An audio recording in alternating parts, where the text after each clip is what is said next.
Remix.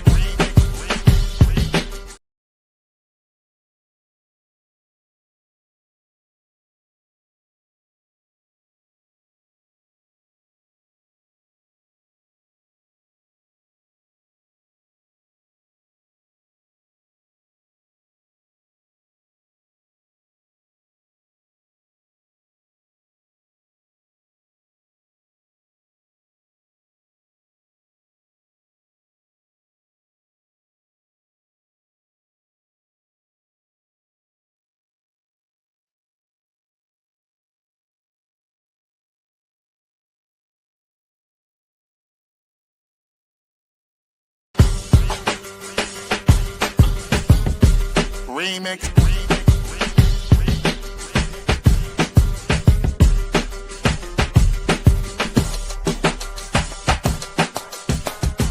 Remix. Remix. Remix.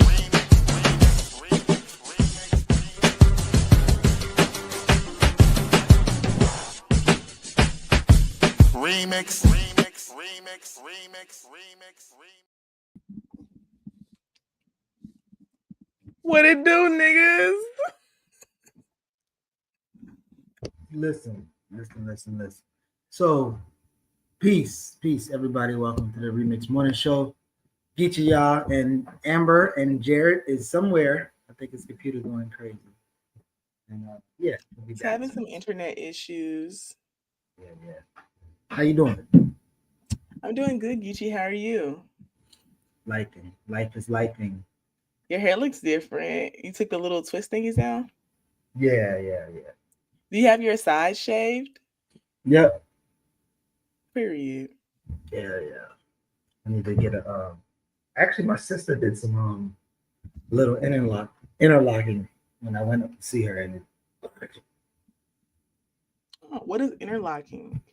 you know when you like take this and then you put a hole right here and you feed the hair through and you pull it. I guess it's a form of retwisting, but I don't know. I'm new to this. Yeah, shit. kind of. You know, it's you percent. It's Amber and Geechee, not Geechee and Amber for me.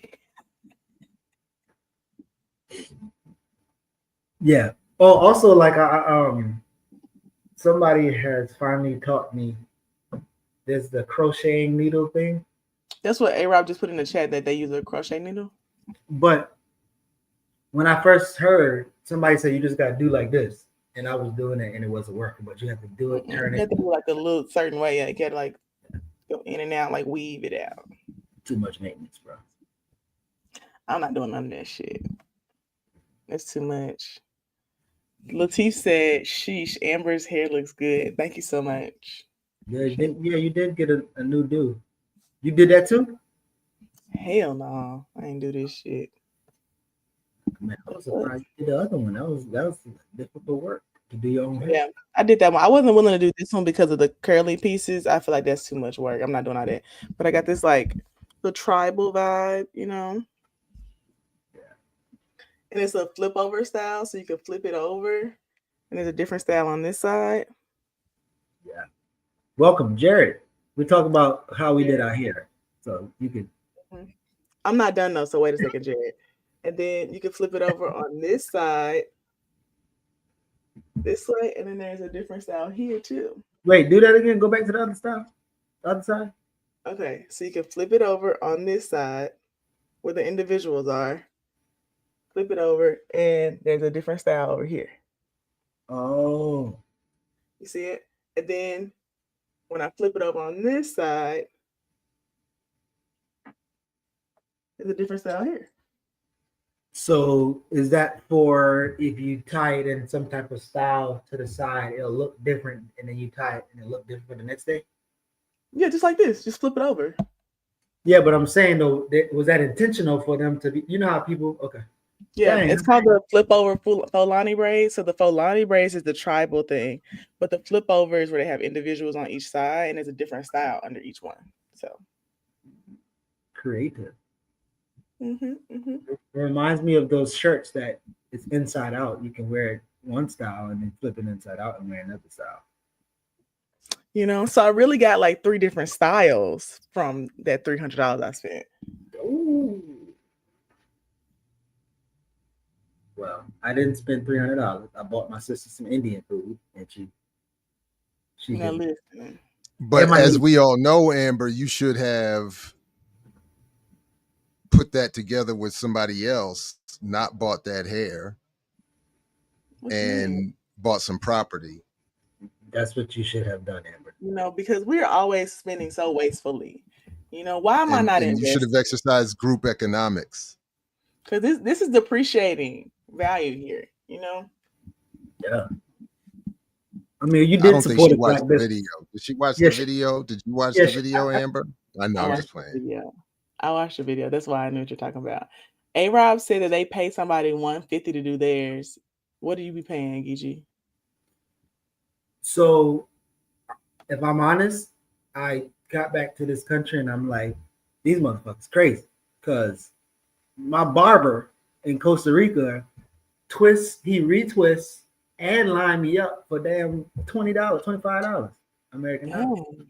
So I'm like, bro, I can't afford to live here no more. So I don't usually play nothing because I just figure shit out. I feel that. I mean, I'm so used to doing my own hair. This is the first time that I have been paying people to do my hair. But I was I wear my afro most of the time, and I was cutting it myself, and I was like, probably shouldn't be doing that. And I was insecure a little bit because I had this section in the middle that was shorter than the rest of my hair, like by a few inches, not a lot. And so I was like, I'm gonna get it cut. So I went to go get it cut, and the girl was like, yeah, you'll be fine. She did a little style, all that, and then after 2 months it grew out, so now my hair is even all the way around, and it grew like an extra 2 inches all the way around. And I was like, oh, it was so worth going to pay somebody to do my hair. So then I went to her that time, then I went to her another time and got some twists, and then I had a protective style for like a month and a half, and I could tell that there was a lot of growth. But it was bothering me because since I do my own hair, I know how it feels. So I knew that it was shorter in the middle. And 4 years ago, I got those faux locks. People had the braids and then they would crochet the locks in there. And I cut my hair. I cut one of the locks out by mistake, and I have not let myself live that shit down. So I'd be so scared when it comes to my hair because I will cut some shit by mistake. But since I've been doing little extra work here and there, I said I would invest in a convenience service for every contract that I got.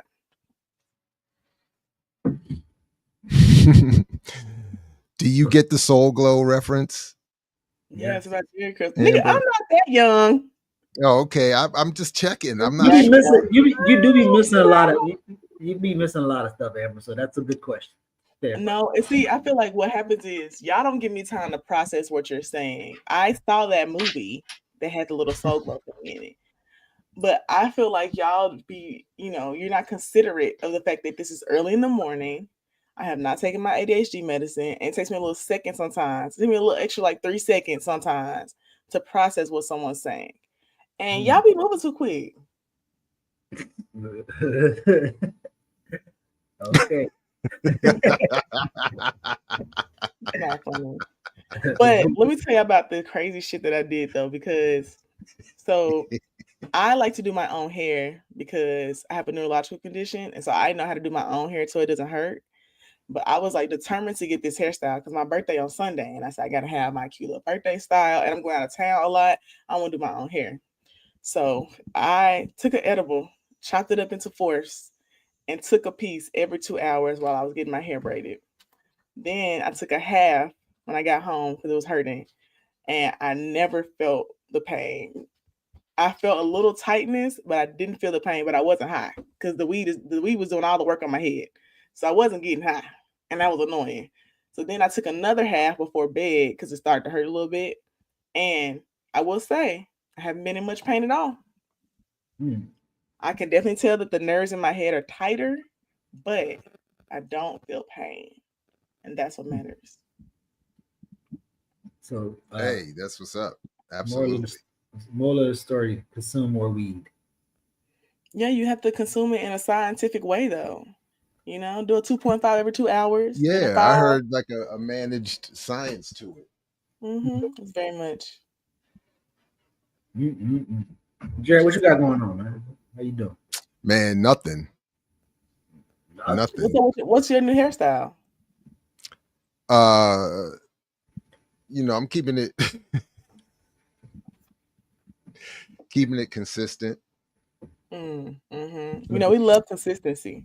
I will say that, kind of similar to what Geechee said, for a while I thought, well, just to continue to enjoy the barbershop experience, I'll just grow out my beard and just use that as an excuse, But I can't afford that either.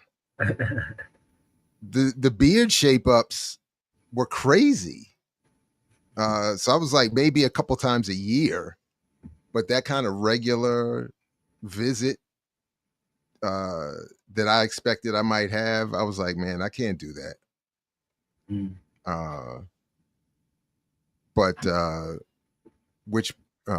was about to. So I lived in Alajuela, and you got to read the comment. Remember? Oh, what Providence were you visiting in Costa Rica? Accessibility. I live in Alajuela, in Heredia, close to San Jose, and then I also used to live in. I think is Dominical still in Alajuela? So there's a couple Providences in the region, and I lived in one of the middle ones, Alajuela. You ever talk about what made you want to even consider leaving this country? Oh yes. So I've been visiting a lot of countries for a while, and I'm like, yo, I wanted to leave the U.S. a long time ago, and I think 2019, after being in Baltimore for like 6 years, I'm kind of like exhausted with all of those factions of greatness in Baltimore who doesn't seem to work together and move in some type of united way. And I think COVID was, I don't know if COVID was just starting to happen. Contracts were declining. I'm like, man, I'm leaving this country and never coming back. And then I also made this thing I don't want to come back to the country unless I could be around an organization who's very serious about building power in a place-based locale. And that's why I kind of left and tried there. When Jamaica for a little while, I was in the UK working with Kahindi Andrews a little bit. Oh, that's wild. I don't remember that. Yeah, there's a Harambe organization outside of off campus, Birmingham City.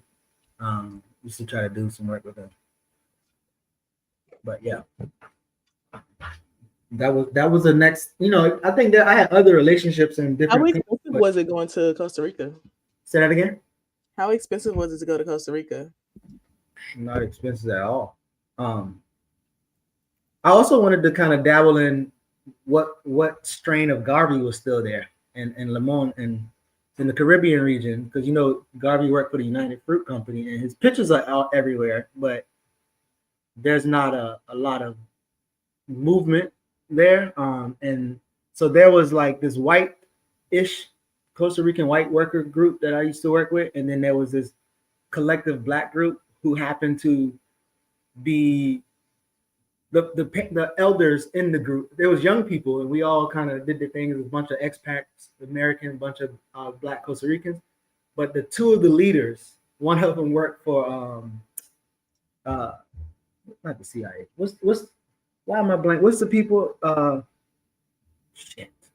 USAID.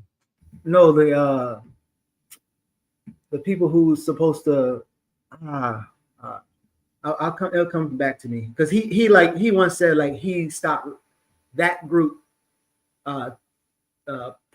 took racism out of Cuba, something like that. The UN, damn.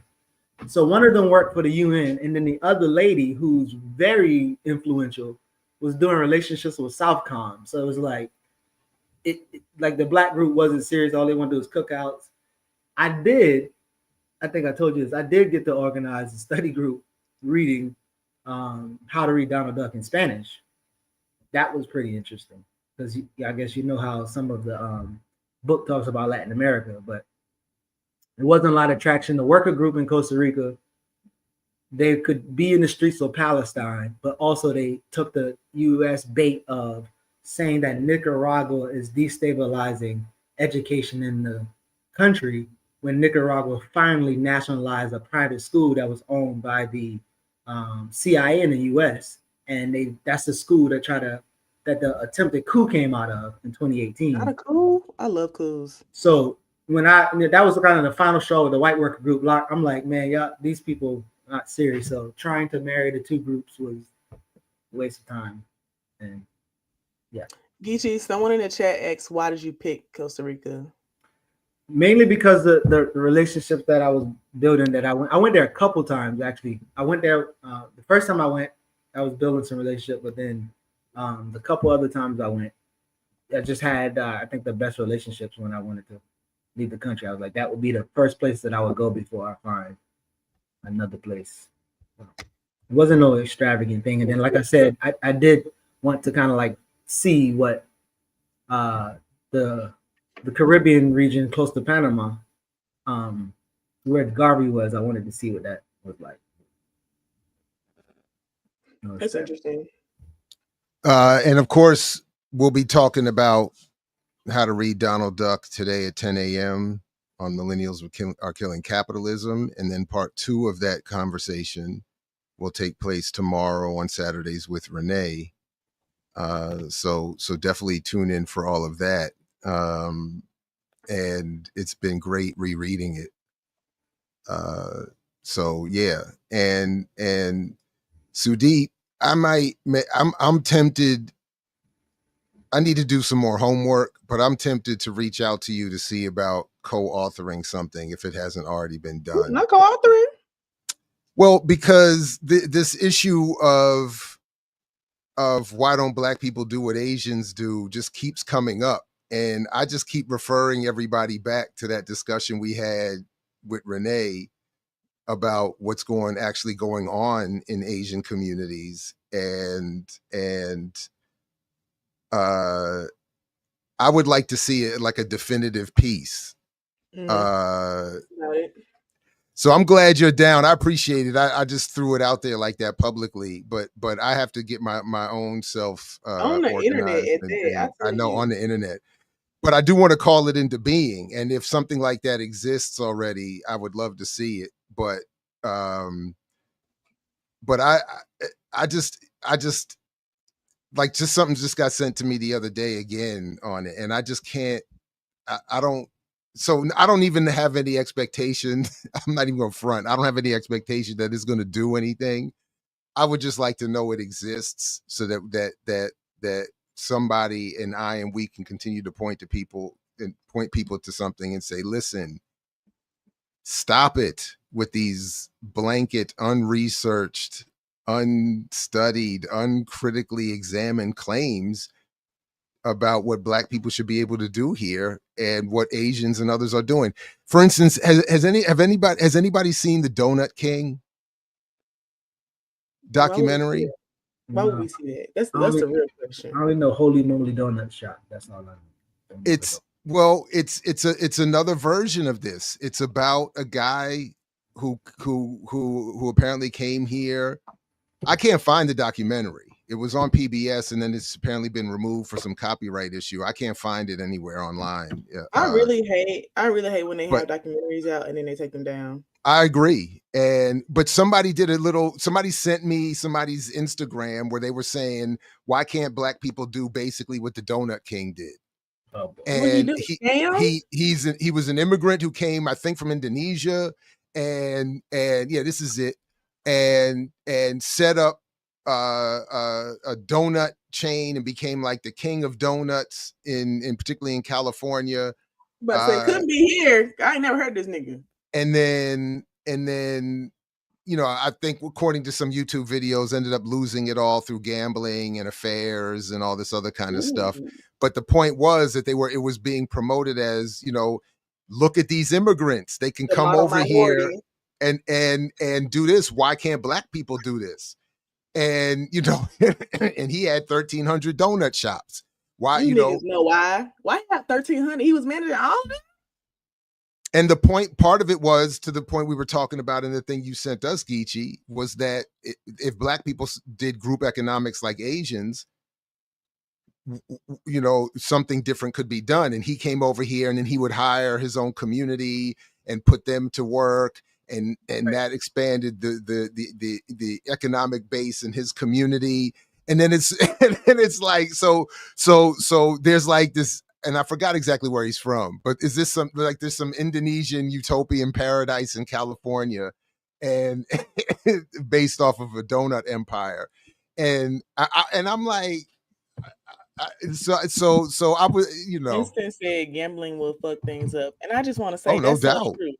Because I'm watching absolutely. The Chi right now, and Emmett brother got a gambling problem. And honestly, I don't understand how people have gambling problems because I don't get addicted to things. But I was like, he got a real problem. Like the nigga just betting on any fucking thing. So goddamn. Gambling is, I mean, it's quickly becoming the entire sports industry.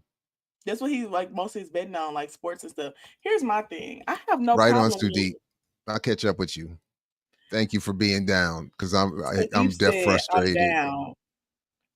Because I'm definitely frustrated at how people realizing Asian Americans have classes and issues. Wild times. If you got a library card, you can watch it, and it's on Amazon. And somebody else said Hulu. Oh, I got Amazon and Hulu. I have Amazon and Hulu too. At least Hulu, and it's not. How much there. You paying for your Hulu, Jared? I don't know anymore, and I don't want to know. I got Hulu and Disney Plus for $2. But I did predict what would happen, and they got me, and so I'm not proud of this. I said, you know, when that whole movement of unplugging from cable and all of that, and everybody, myself included, got excited to get rid of the cable boxes and all of that. I said they're going to find another way to make it worse, to get us back with more money. And that's why you gotta outsmart them at their own game, Jared. This is what you gotta do. I'm gonna put you on game. Okay, put me on game real quick. Oh, sorry. I'm sorry, Amber. I'm sorry. Geechee sent this Canopy link. Morgan State canceled our Canopy subscription. I was just about to ask you. Don't y'all got like a cheat code to get all type of shit? We used to, but lately Journal Access, Canopy got, you know, like a lot, like Morgan has cut back on that. So sorry, Amber, go ahead. That's annoying. Okay, this is what you do. So right before Thanksgiving, like the week before, cancel all your subscriptions. Usually ain't nothing on no ways. They're gonna have a Black Friday sale. So simply they're gonna start sending them emails trying to get you to come back. And they were like, you got a Black Friday sale, da da da da. I got Peacock for $199, Hulu and Disney Plus for $299. It's like $367, like a total or whatever. And then I only get Paramount Plus when Big Brother on. Like I just got Paramount Plus back because Big Brother on right now. And then I'm gonna cancel that too. I'm paying under $20 for like 5 subscriptions. You're welcome. So as long as you're willing to make the sacrifice right before Thanksgiving, you know, cancel them subscriptions and use a different email. I use the same email for all of them. So when I cancel it all of those, and I use a different email when I come back. And I never had an issue getting the deals. So I appreciate that. And Elon and Kai, I see you yelling at me in the chat about the library card and Canopy. Yeah, that's what I was saying. If you got a library card. Yeah. And I did forget about that, but please understand, I'm more interested in hating on the fact that Morgan State canceled our subscription than I am in remembering that I can just use my library card. So I just want to be clear. Like, I just want to remind everybody where I'm situated. Hate first, always. And so yeah. And why should I have to? Why should I have to? Why should I have to? Why should I have to go through all of that? Why should I have to go through when I already did that and I had already signed it and I already had it saved in my browser and everything, and I should just be able to log in through my Morgan account and do what I got to do. Now I got to enter in a whole new set of numbers. This is crazy. For me. Nah, bro. Hate on, player. Yes, Yipper, I'm stuck in the consumer culture, is a culture of consumerism. Absolutely. Same thing with the Vernon philosophy. I don't talk about stuff that I'm not a victim of. I don't commit this buying power and and Vernon philosophy stuff as like some on high. I am now, looking down through the panopticon and the view of the world. No. I'm caught up all in it. So I see Elon talking about hate first and not organized change anything in Morgan. And that I think I don't know about that question, but when that happens, do they tell you where the money is redirected? So they pulling this because they want to save money. Do they like talk about the subscription? Mm-hmm. Yeah, like I would assume. Talk about does Morgan explain where the money is going?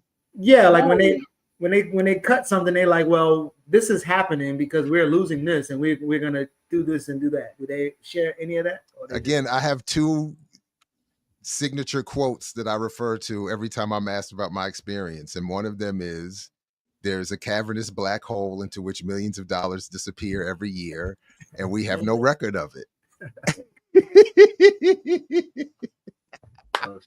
Listen, honestly, I try to read the president's emails. I try to keep up, but I don't go to university council meetings. And when, and I don't hear when I'm at the faculty meetings for our school and college, I don't hear any report backs. I don't remember hearing any detailed report backs on where the money is going and being redistributed. All I'm hearing about is what we don't have access and funding for.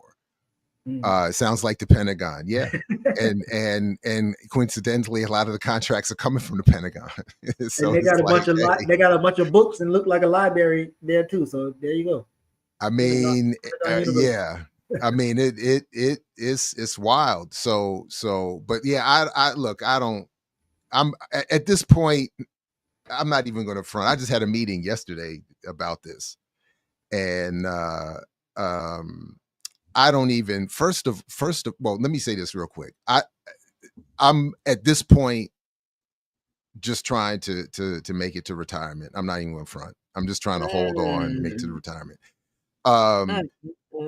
Conversely, I don't know what I can share, so I'm going to err on the side of caution here, but I just want to acknowledge, and maybe others might need to hear this as well, but I had a meeting yesterday, and among the many topics in the world and the universe that I am woefully ignorant and insufficiently studied in, the labor laws in this state of Maryland and through these United States, oh my goodness gracious. Oh my goodness gracious. Googly moogly. And I hope you're getting the shout out to Grady, goobly goop, boy. I mean, this is so like they say in this football soccer world, my hands are up. Or I guess in the hands up, don't you work? But the hands up, my hands are up. I'm like, I apologize. As much as I claim to talk about labor and unions and work and all of that, I am woefully. And I was sitting there at this meeting yesterday, like.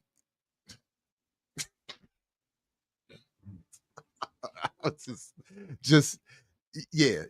So I can't expound specifically, Lateef, other than to say that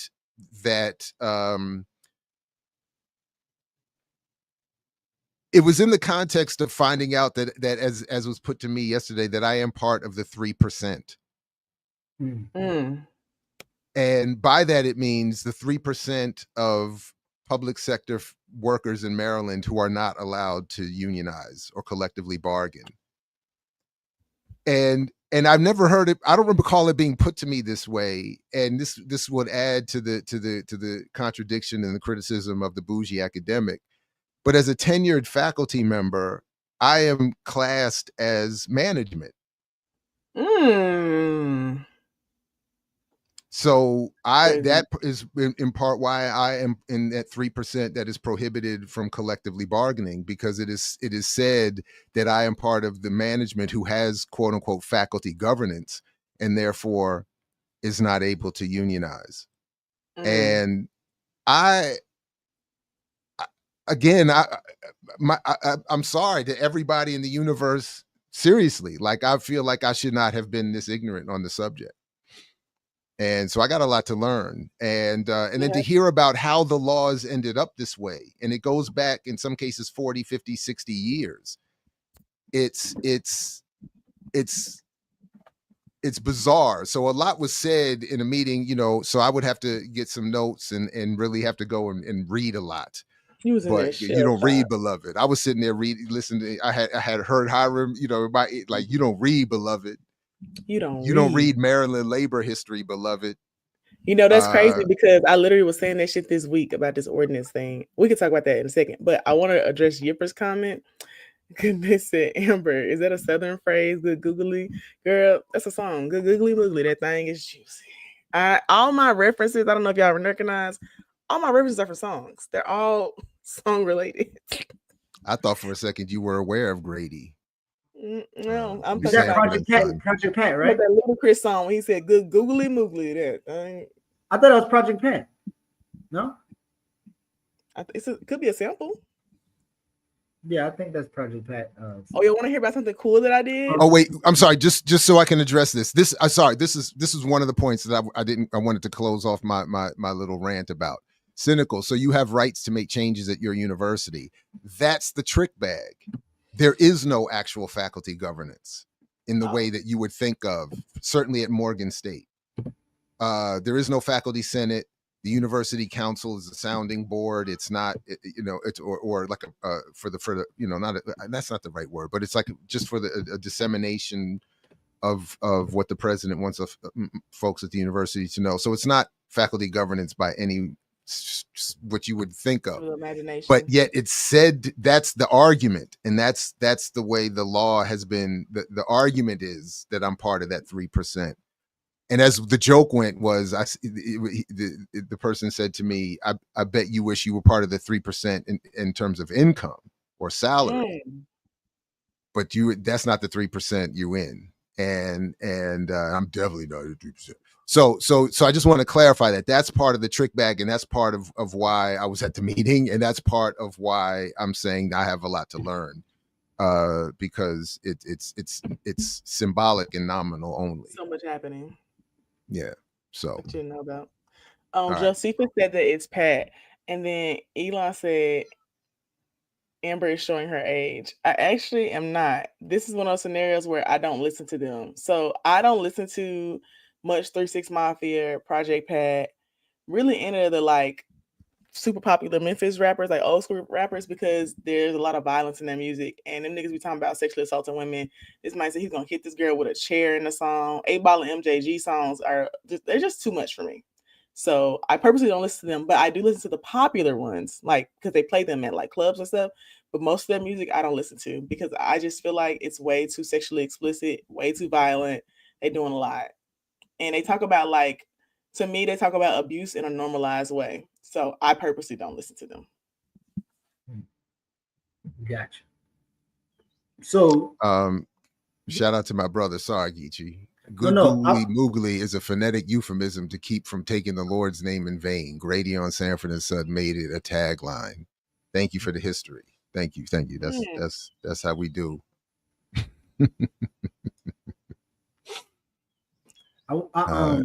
That link. So Jared made a reference to it a couple times. I can't pull it up here, but if y'all can pull up the link to what? To that to my people's and their financial video plan. I'll try. Said, yes, it's Project Pat. Fun fact: I used to do PR work for a local artist that ghostwrites for Pat. And now we should get into some Amber lore because. But before we get there, because that was my comment that I wanted to share. That kind of segue to that particular one. So I think my experience in journalism, even when I started in high school, it never really got to and then I went into radio. I never really the entertainment route. I didn't enjoy. So the community work or even editing. And so I think that's kind of how I always pivot away from Charlemagne, but also my this is who I started radio with him in Greensboro. And it's like I didn't enjoy the entertaining part, and even some of the celebrities, it just wasn't really fascinating to me like the community aspect was. But I shared this video from B Dot, and if you might have saw him on Wild 'N Out, you might have saw him with the. We don't know that man. We don't know that man. Of course, you don't know him, but other don't know people the might man. know. 'Cause you Okay, know, let me finish my sentence before you play the video. All I was gonna say is that I used to ghostwrite for rappers in high school. you ain't ghostwriter. I did. I ghost wrote for like 2 regular niggas. They're not popular. It was just 2 regular niggas. But I was talking to them and their raps was lame as fuck. And I was like, you're not gonna date me and can't rap. So I just used to ghostwrite for them. How you put All it? of it was ego. It was all shallow and ego based. None of it had to do with me wanting to be a rapper. I just. But if you ghost wrote for them, can they rap? They can't. I can. But you said, but that's my point. But you gave, if you ghost anyway, that's fine. That's fine. Yeah. I didn't You want to don't be need a rapper. I just to- didn't want to be associated with a lame person. Yeah. It doesn't matter. Yeah. Yeah. Do you want me to? Are we ready? No, but no. This is so. Dot has this I don't know, new idea, and he's sharing it online, and I'm like, Dot.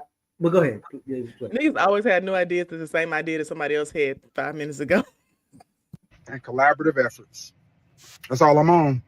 My Dollar and a Dream campaign for Mr. Alumni is a focus, a real-time social experiment on group economics. We don't do group economics enough, man, especially in the Black demographic. It's I got my money, you got your money, you got your money. Let's see what we can make happen with our individual monies. But if I got $5,000 and you got $5,000 and you got $5,000, instead of us thinking about what to do with our $5,000, let's think about what we can do with $15,000. I go over to the schools and talk to the colleges, and I went to Winston-Salem State and I was like, yo, don't y'all get refund checks? Yes. And you blow them on all types of stuff. Like I bought cars and all kinds of stuff for refund checks. Not one time did me and my partner say, let's put our refund checks together and go buy some property. Then we can live in the property until we graduate and then rent it out and have an Airbnb. Not one time did we think about that, man. Group economics. That's my Dollar and a Dream campaign for Mr. Alumni. I'm just asking for $1. Every dollar generated goes to scholarships for future Rams. I got 106,000 followers on Instagram. Just think if everybody gave $1. The group economics of that is $106,000. Group economics, man. Collaborative efforts. That's all I'm on. Okay. Bye. No, B.I. is hella funny to me. He's like he's been always funny, and he got a bunch of taglines. One of the most funniest things that we used to do was prank callings, and I don't know, was Ricky Smiley doing it? Yeah, maybe he was doing it first, but there was a lot of funny moments. But I think, as you know, every time we get to like these type of topics, it's hard to engage them because it's literally like, oh well, they don't want to talk about it. Like you get the why you so serious, or we saying the same thing and whatever. And so as I tried with Charlemagne, I challenged the people in that space, which is not possible for like, okay, you're talking about this now. This is kind of our lane. Let's all read this book and then see if we can kind of, before you start this project, let's read this, study it together, talk about it. But it's not really gonna happen. But, and then on top of that, even though I had a full football scholarship, I also didn't have, and I also had a car and other things that I needed to take care of. And before I was, given some work experience, but not a work experience. What's the youth, the thing in college where you can work and you get a check? Work study. Work study. There we go. Right.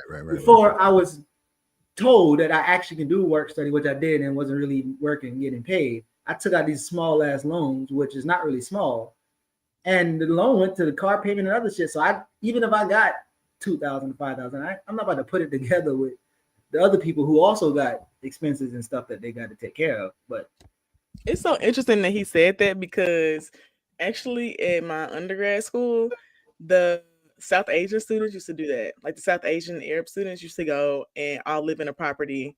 It'd be like 8 of them in a house. Now they wasn't renting that shit afterwards, but they did like put their stuff together and like do a form of like group economics. But I also think it's different because they were getting way more money than us. They were getting paid to come to school there. So like when I think of a Black student on average, we needed that refund to pay for our bills and shit. They was getting paid to come there and learn English and be engineers. Like they were getting big ass checks. That is a perfect microcosmic example of what is one of the major problems when these comparisons are made. It's that the class of the class of the immigrant that is being compared to the Black American is higher. That segment of that community, not the entire community, but that segment of the community that is often held up for a folk, they're coming in with a whole different set of situations and circumstances. And that it again, if you just look beyond them and at the actual conditions of their broader community and the countries they come from, you then start to see the class and the colonialism and all the other kinds of things. And then, but yeah, it's just the way you both sort of introduced it. It is like, oh, I've come to this brand new idea that no one has ever thought of or considered before. And I've heard this phrase, group economics. I just watched that documentary, that Sly Lives documentary that came out earlier this year. And it broke my heart. It broke my heart to hear D'Angelo say, you know, we need to do what the white rock musicians do and build generational wealth. Oh, shit. And I nearly fell off the couch. I was like, come on, man, not the goat, not the guy I'm trying to, you know, like, you know, but this is what happens when, by the way, is anybody in the Black world making documentaries about Black people that's not connected to Questlove? Is that happening? No, because the nigga got all the money. I'm just, you know, so yeah, it broke my heart.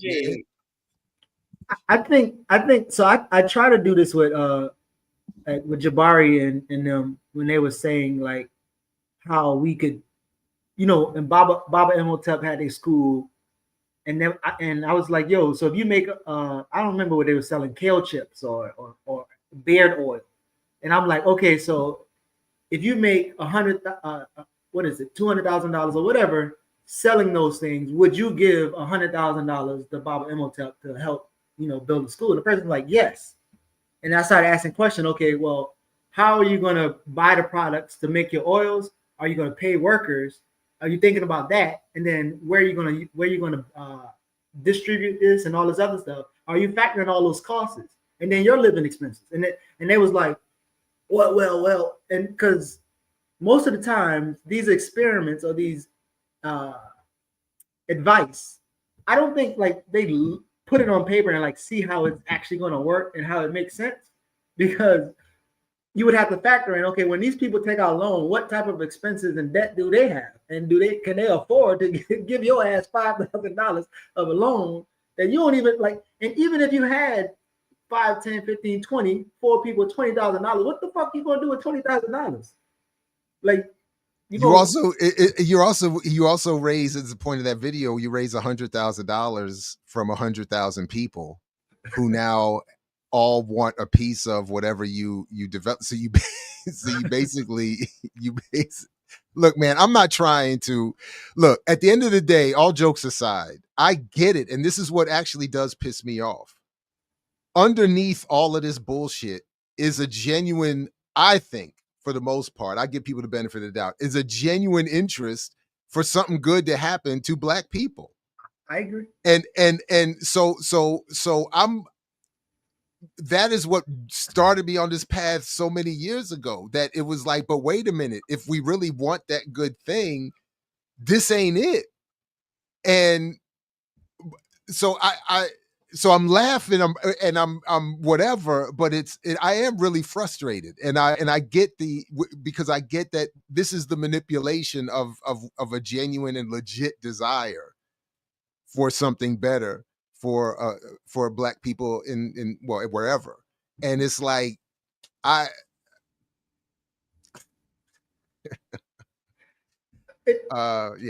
So let's again, I know it's a joke, but let's take this.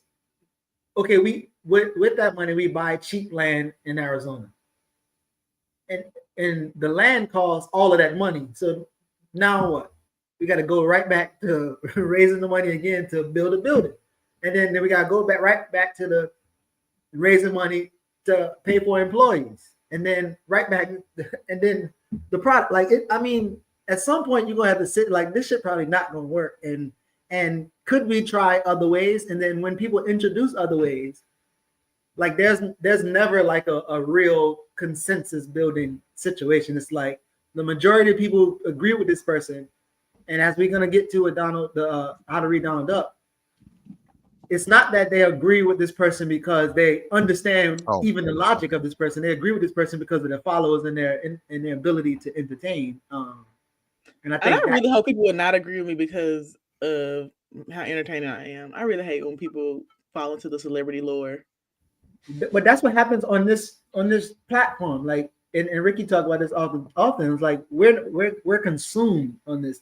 Most of the time, we're not listening to it. Nobody listens to what the fuck we saying or how we saying or what we. But it's a consumption thing that's happening right now. Well, that makes it less fun, Geechee. Thanks for ruining it for me. Yeah. Oh, I was just gonna say A-Rob's comment was funny. They said, when we gonna rally as a community and help Onika Mirage get her coins from Beyonce's husband in the Basquiat wig? Where's the revolution for Barb's Nation? Oh wow. I had no idea. Any of that. I love that I'm on the corners of the internet that don't be showing me no bullshit, because I had no idea that she's been going off on the lady husband for days now. She probably doing some stuff she shouldn't be doing, but you know, with some drugs. But you know, I just think that it's not worth it. I still haven't seen the tweets to this day, but I thought people were talking about the tweets, and I was like, she's just wasting time. Also, Josephus said he got some lights that we can use to film a documentary. Speaking of Josephus, I have a question for everybody. I had the privilege of talking about propaganda with a class that he runs. And I got a couple of questions that I did not have good answers for. One of them was, do I have examples of contemporary positive propaganda? Yeah, but that's not like public. I mean, I don't know. In the mainstream, yeah, I would think, right? So help, like what? How would you have answered that question if a young person, you know? Yeah, no, I said, you know, I get us. Yeah. In fact, I said, I hope what I'm doing and what I tell my students is that I'm intending to be positive propaganda. So I counted us, but I took the question to mean more in popular culture and in the mainstream. And I should explain that. That was a little bit more. No, I think that I would definitely say I'd be producing positive propaganda, but I also think some of my friends. I did say Amber's Instagram channel page. Look at you. Josephus, did he really say that? It's for Afro. Josephus, did he really say that? I also think that my friend Elizabeth, her name is Booker Squared on Instagram.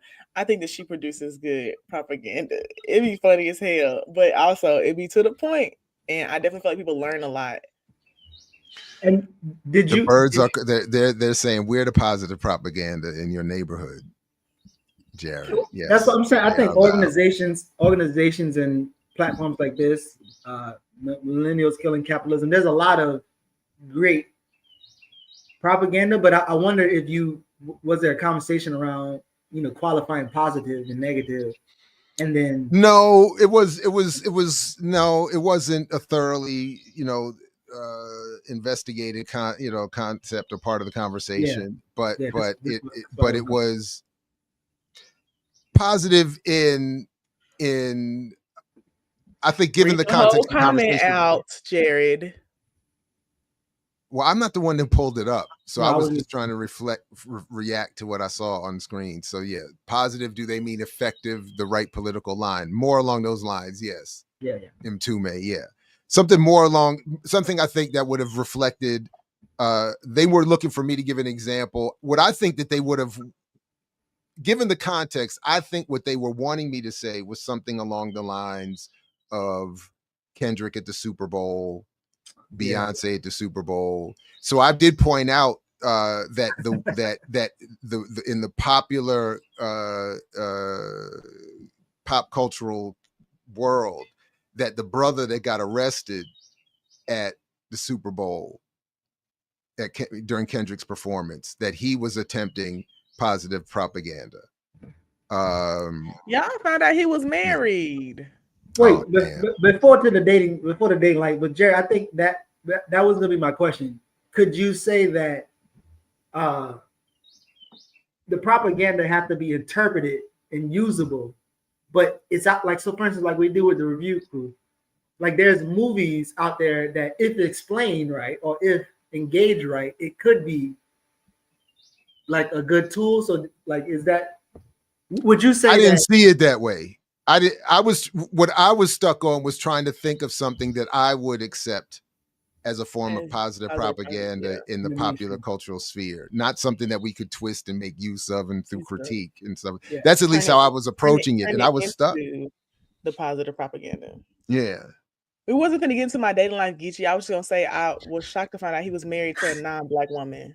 That's all. no, I'm saying his dating life. Oh, but how non-black? Shout out to how non-black? Kamal taking a shot at Amber homeboy. What's wrong with Conscious Lee? He is positive propaganda. That's my nigga. That's why I said. Oh no.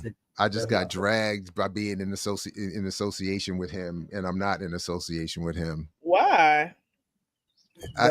It don't matter. Yeah, I want to know now. We'll talk about it later. No, it's not. I don't want to demean why? Yo. So anyway, when I saw Son popped up with Conscious Lee, I did hit him in the text. I'm like, bro. But anyway. So like, if you do an interview with somebody who is associated with somebody else, all of a sudden now you just all on one team. That's basically how YouTube works. So that's crazy because me and him just did a TikTok dance last week, so they probably associate. It's like HIV. If you do an interview with somebody, you have now done an interview with everybody they've ever been in an interview with. Conscious Lee got a white wife. What? How did HIV get? She's not white. Baby's not white. Yeah, honestly, she looked more black than that lady that man married to. Wait, man, hold on, man. Slow down, bro. Slow down. Let me see. This. She's not white. She's just light skinned. Please. She high yellow. Please just recognize whenever you all want to call me petty, please just recognize that I'm in good company. But I hear that all the time, and I be so like this is one of the reasons why I would never want to be like super famous because they be all in that man comments calling him out for having a white wife, and I'd be like, that lady is not white, but also leave that man alone. Oh, don't do that. Don't do that. I know me. I know that. I don't know. But really, what did he do though? What happened? Who? Consciously, what happened? I don't know. I don't know the man. I've never had a conversation with him. I've never interviewed with him. I don't know anything about him. I think the onus is on Amber, actually. Amber, the onus is on you. It's not what happened. It's why do you say the like, because you said that's your Negro. Maybe y'all did a TikTok dance, but why do you say he is, I don't know, solid or positive propaganda? Like what's your basis? And is he very pro-democratic, as Sudeep is asking? Well, I was going to add, Sudeep said, isn't Consciously very pro-dem? Just asking. He's not. Conscious and I probably have we have the most similar political views. And as somebody who went to the DNC and was with him wearing his keffiyeh and kept getting stopped, like they literally kept stopping both of us and wouldn't let us in multiple times because we had our keffiyehs on. He was hard on them niggas. Like, I don't know if you probably haven't seen some of his interviews, but he did an interview with Gregory Meeks. He was on that nigga ass. Like, why do y'all keep saying that, this is what people need to join the Democratic Party, but you haven't done anything? What kind of results can you show? Like, he was on his ass. And I do think that he does a really good job of holding folks accountable, but he's not like a super dim. Oh, no. Honestly, he be getting paid. Like, he was on the CBC panel at Essence Fest. That nigga is not a Democrat, though, but he was on there talking about mental health. Like, I feel like also we can't, relate every single thing with this person being super into it because he was on that panel he was moderating the panel about mental health, and he was moderating it was on a panel with Malcolm Kenyatta and Brandon from Baltimore. And they were talking about men's mental health, and about Brandon Scott. Yeah, the dude from Baltimore. Well, the mayor. Yeah, I know Brandon, so I don't be thinking of it like that. I know Brandon too, but he's still a mayor. whatever. Well, I don't know Brandon, other than that he is the mayor of Baltimore. So Yeah, but I think that he actually is very critical of people. And the reason why I said that he was positive propaganda was because I like the way that he breaks down issues in a way that centers people's culture. Like, to me, he explains things very well to Black people where they can understand it. And he has gotten a lot of heat. I honestly feel like the most of the heat that he's gotten over this last year is because he's so positive. I mean, so pro-Palestine. Like, he is very, very pro-Palestine to the point where he was with contracts, people was going off on him. And I feel like they're trying to flip it into this, he's a bad guy. But realistically, he don't be like with the bullshit. Like, he really is very like, Palestine is, experiencing a genocide. Israel is wrong. And he brings on a lot of people who talk about what's happening in Palestine and call out like what Israel is doing.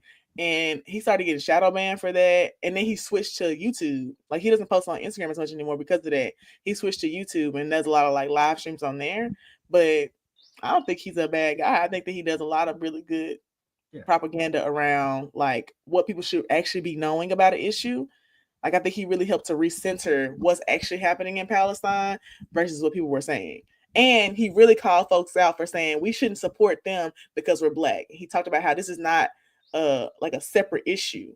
Like the what Black folks are going through is very similar to what Palestine folks are going through. Like, we are in the same fight for liberation. And I think he did a good job of explaining that too, even with ICE and stuff. Like, he's really been explaining to people how what's happening with ICE is not just happening to Mexican and Latino folks. It's happening to Black people too. So let me say this real quick. So as I said earlier, like Doc, who we just played, that's my man, 50 grand. I'm locked in. But I also know when he say shit, I'm going to say his shit, right? And I'm not saying Dot is a bad person, and I'm not saying Conscious Lee is a bad person, and Olay might not be a bad person, even though she said some really bad shit recently. I just don't think if we put like a qualifying good propaganda, usable propaganda for our people, I'm not sure that that person is going to hit the mark as much from most people over here. Now, when we cool with these people, we know these people, sometimes we give them a little bit of cushion and grace. But I don't know. I think the online left, which consciously is lodged in, has a lot of, as Musa says, ideological issues and hot takes, and a check is moving more so than not. And Jamal Bowman is pro-Palestine, but it's also Jamal Bowman.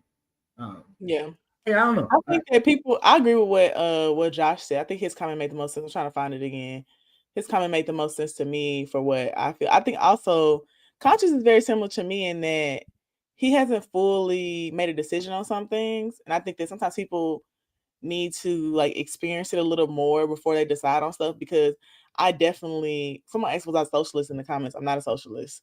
But I definitely feel like there are some limitations on his politics, and a lot of that has to do with like wanting to learn more about stuff. Just like I won't commit to certain things either. Like, I won't commit to certain like practices or beliefs because I'm not for sure on them. I found his comment. He said, we ain't about to have the nuanced convo we need on this, and it'll probably make it back to his circles as gossip. He does what you're describing, Amber, but also has limitations on his radical politics. I'd agree. I agree with that. Also, I'm in his circle. Like, we was texting yesterday. That's my friend. So I'm not going to act like I don't know him. I know him very well, but I also can give a basic description of somebody and not be biased. I think that what Josh said is very true. And I think that we should be okay. I'm okay with that. I think that sometimes people have limitations and you aren't able to push them past that. I still think that he does good work. And I still think that what he's doing is valuable, especially for Black men, because I don't feel like Black men are getting what they need. And I think he also does a lot of talks about how do we shift people, Black men, especially from falling for like MAGA talking points and like falling down the MAGA tunnel. And he does a lot of content about that right now because that's something he's really passionate about. And I think that's something people should talk more about too. Like, how do we shift people into the political ideology they should be in? Not the Democratic Party, but like I'm saying, how do we shift them from where they are right now, going down the MAGA pipeline and the red pill shit, to where they actually should be? And I don't see people talking about that a lot either. I don't have a good answer for it. That's why I personally don't talk about it. I don't either. know. And the people I don't he's know. asked, I don't feel like they have good answers either. He asked it on the panel and they deflected like politicians do. And I told them after, I said, y'all deflected that shit. He asked a very good question. But I will the way I would like to see people try to address that question is to develop a genuine set of what we would have to define right now as radical far left position points, and advocate that whatever party they're in support of, and whatever circles they work with and are supportive, move in that direction.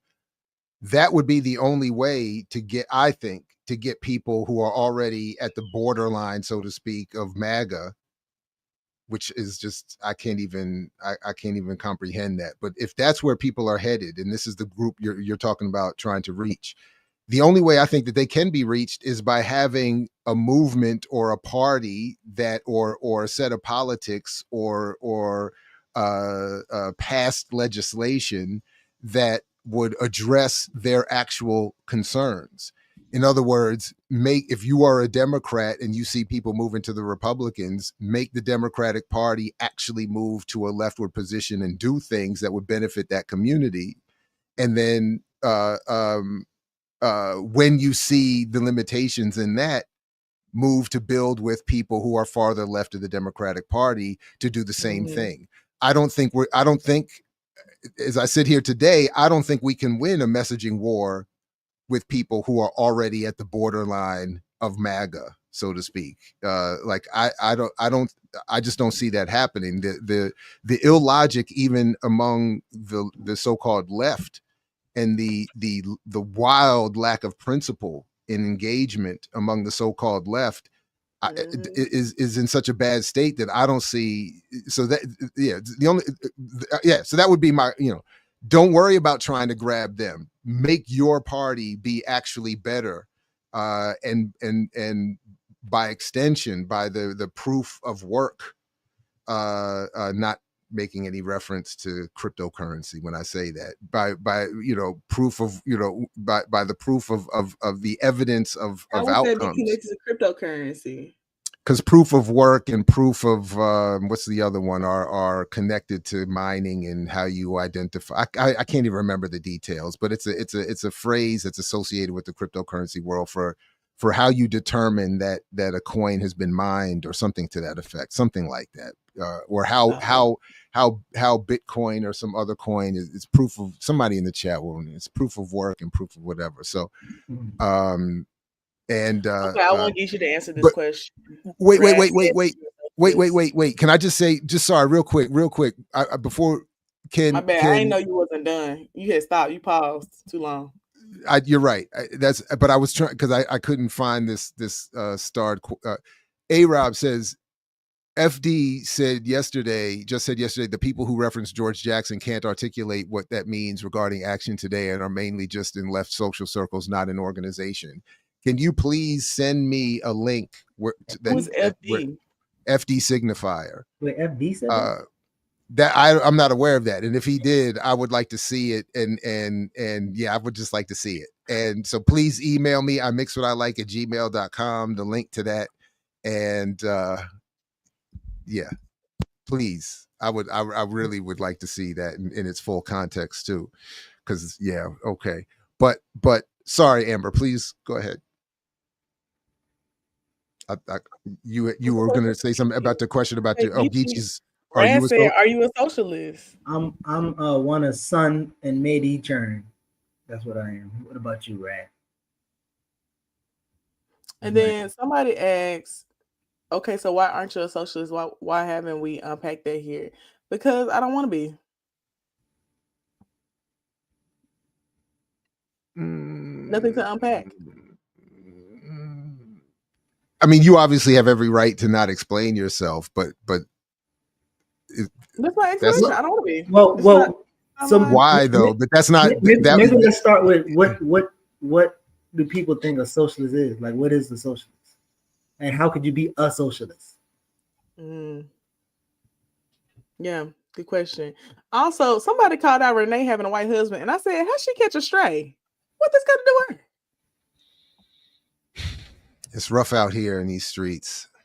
You know, I can't say nothing because when people start talking reckless on the internet, I too go and look and see what color their spouse is.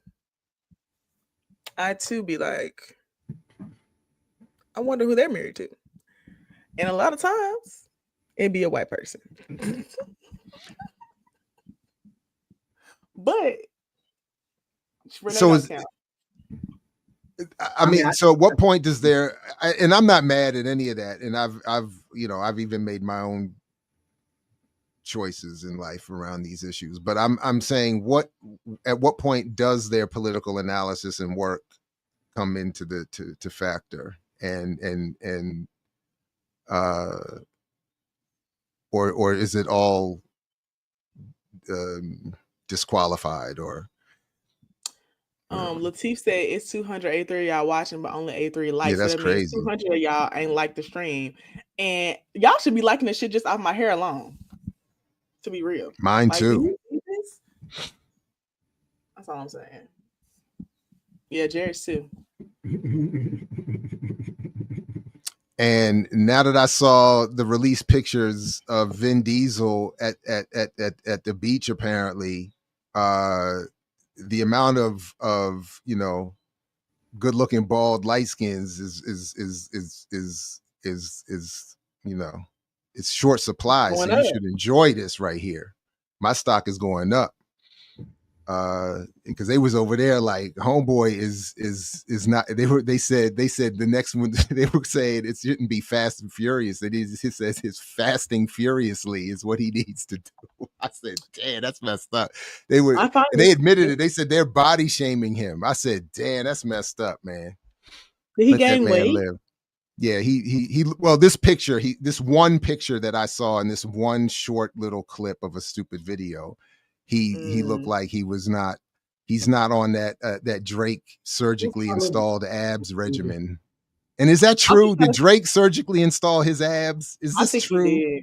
I think he did, to be honest. Golly. I don't know what Van Damme's comment is in relation to, but it says you're making it too complicated. If they are really America first, why not help Americans?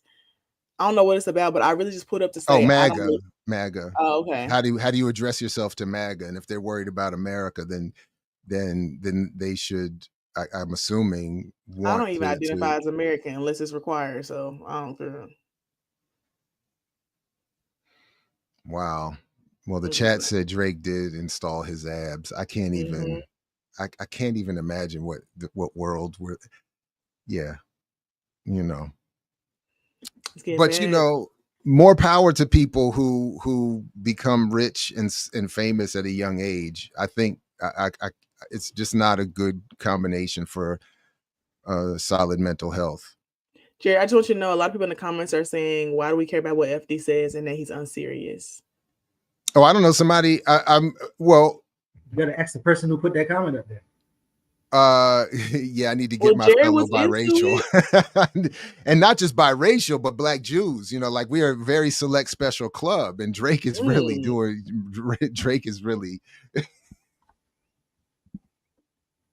messing things up. And then as I keep being increasingly reminded that it's not just, I'm in that also specific, I'm in that extended biracial community of with a white mother. So I don't even have the privilege of a Black mother. So Drake in that select group, Drake is really, really doing me dirty. Like it's like I had much higher hopes at one point years ago.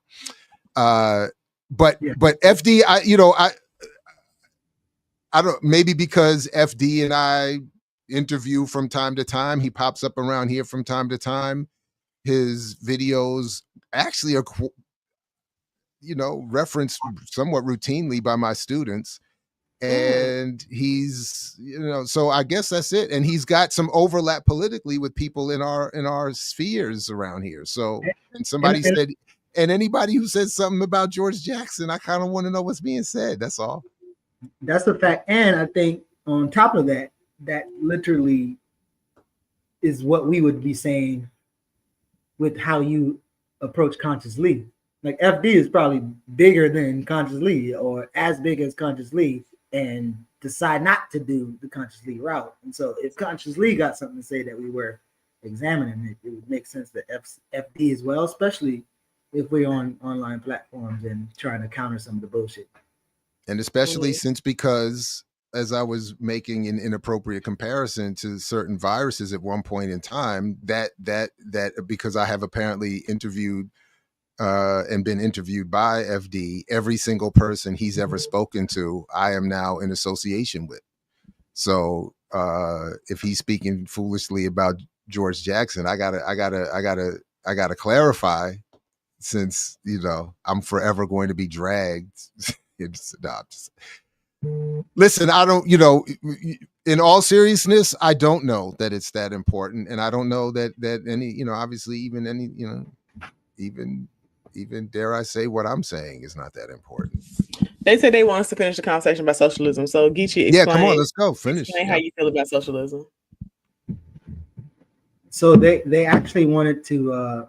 They said that they want us to finish that question. So when you said that you, not because you don't want to, I was just trying to figure out how do you understand what socialism is to say that you. I mean, I understand what socialism is. I think that something for me is that I can understand something and believe in it, but I don't have to label every fucking thing. And I feel like people, like, especially on this channel, they want you to label your beliefs like very laid out and clearly. And I just think that's a lot of shit. Like, I just don't want to do all that. I think that my beliefs really show in the work that I do and the stuff that I'm interested in. I don't feel like I have to label every single thing I believe in. I just think that's just a lot.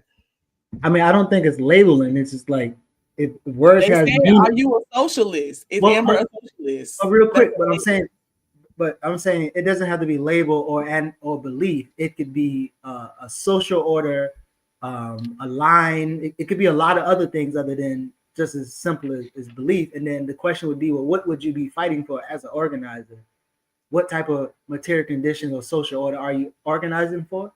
And if it isn't something liking to socialism, communism, whatever, it would be curious. Like what would you be organizing for? Is it to do something different with capitalism? Or I think that's kind of what the question is, because I think it's beyond just a belief or label. I mean, I don't think that's kind of what the question is, because the question was, is Amber a socialist? So I don't think the added stuff that you added is the question, because the question was actually very simple. No, but my question, I think, getting back to my question was trying to hear folks, how do they understand? Because I know you say you understand or you do whatever, but what does it mean is what I'm asking. Like, how do people define it? Like, what does it look like? That's what I'm asking. Oh, yeah, I understand what socialism is. I just think that the way that they were asking the question felt very, like, specific to me labeling myself as something. I don't like when people do that. Well, very resistant. You label yourself an organizer, though. I don't know why. Well, actually, I label myself as a policy organizer. Yeah, but that's the point, right? So socialism have policies, capitalism have policies. So where do your policies lead to? What type of social? I definitely am anti-capitalist. I don't believe in, like, the practice of capitalism. I agree with socialism. I just was saying I felt like the question they were asking me was very specific to me labeling myself a certain way, and I just didn't like that. So that's why.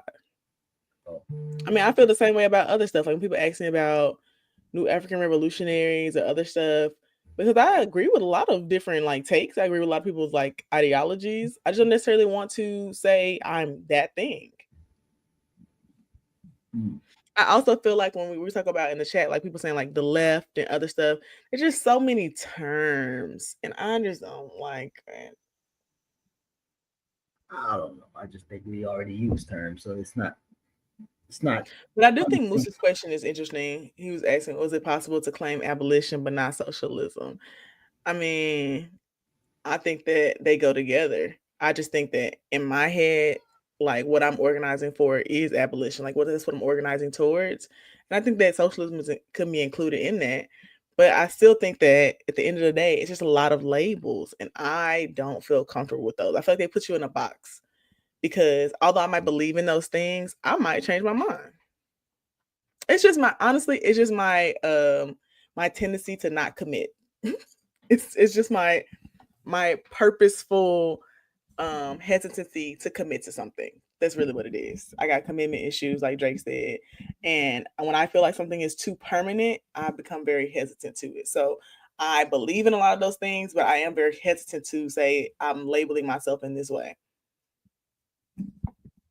So, yeah, I wonder, and Jared, maybe you can share what you think. I wonder if living in a country like the US and being anti-capitalist and knowing how the US engaged in a particular diminishing of any social order that doesn't fit with them, I wonder what it feels like, or what's the result of how you communicate your position on socialism and how it impacts people who are still confused around what socialism is versus capitalism.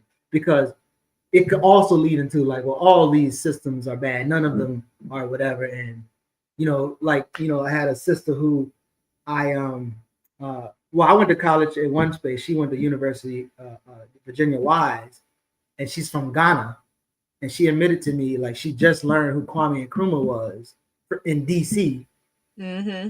And she's like, well, socialism doesn't work because I lived in Ghana and it didn't work there. And then I also lived in the Soviet Union. And if she don't know who Kwame Nkrumah is, then she didn't live in a socialist or working towards socialist Ghana, so she wouldn't know what it is. And then by the time she's old, Gorbachev was in Russia, like, so she never experienced socialism. So she's like saying it doesn't work, and you never even experienced it. So yeah, I'm just wondering what's the utility of agreeing with it, but then saying that in this particular, I guess, country and on this particular platform. Yeah, I think that I do agree with what you said about the person from Ghana, because when I was in Ghana, so many people there said they have never been to a museum. Like, they lived there their whole life, they've never been to a museum because it's not accessible to them, which I think makes sense. And a lot of people aren't going to school consistently, so they don't learn about him. And I was like, yeah, that makes a lot of sense. I think for me, I do a lot of work that is centering like the goals of socialism. Like, I'm working with our mayor right now on a universal basic income plan. And what? You're muted, nigga. No, finish. I don't want to interrupt, but No, what'd you say? Universal basic income is probably still not. I wouldn't say that socialist. Basic. I mean, it's going towards that way. But I think I believe in a lot of the practices. Yeah, I just think that, one, I am living somewhere where I don't get to see that in real time, and I don't think I would experience socialism living here. And two, a lot of the organizing I'm doing is more focused on abolition. So it's not super centered on like the goals of socialism, like, free healthcare, free housing. Like, a lot of stuff I'm doing is not like super centered on that, because I'm focused on abolition of other systems. And I do think that they're married. Like, once you do, once you're able to abolish certain things, then you can't come in and, also push for these goals of socialism. But I just think that my organizing isn't super centered around it, but that doesn't mean I don't believe in it. And Josh said something a while ago about how I've said before that I don't like labels. Yeah, I just always have felt that way. But I mean, I feel the way about everything. I feel the way about like labels in relationships. I feel the way about labels in politics. I feel the way about labels in like different ideologies. I've always felt like that. And I think it's because of my own, my own strong hesitancy around committing to something. Because I've always been more Amber Lore. I have always been very afraid of making a decision and it being the wrong one. And so I feel like I like to believe in different things, but I'm very hesitant to make a concrete choice because it could go wrong. Actually, I've been having this whole conversation with my pastor about it, because I was like, being a Christian is so interesting, because what if I die and go to hell? Or what if I die and there's nothing there? Like, how do I know this is the right choice for me to make? Which is all centered in faith. So there's no there is no way to say I'm making the wrong or right choice. But I feel that way about a lot of things. So I was trying to think of, revisiting Malcolm X for the 100 Years series that we did earlier this couple weeks ago, that I encourage people to, of course, go back and check on the platform. I was thinking of that exchange he had with Jan Carew, and where he was being pressed on, why don't you identify as a socialist? What are your issues with Marxism and this, that, and the third? And Malcolm was still trying to figure out exactly how to label what what his politics were, and what, and I say that to say that I think on the one hand, I think it is important that we be clear on our terminology and what they mean, and in particular in this country, how they've been rebranded and intentionally misrepresented, so that conversations like these would be increasingly confused. But at the same time, I think it is okay. My point is that Amber, I think it is okay to have some doubt and some self-reflection and some concern about a specific label, this, that, and the third. At the same time, I think it is, as we saw in that exchange that Malcolm was having, it's important to be striving to get there, to have some clarity around what it is you want to see, and what it is that we're constantly encouraged not to think about.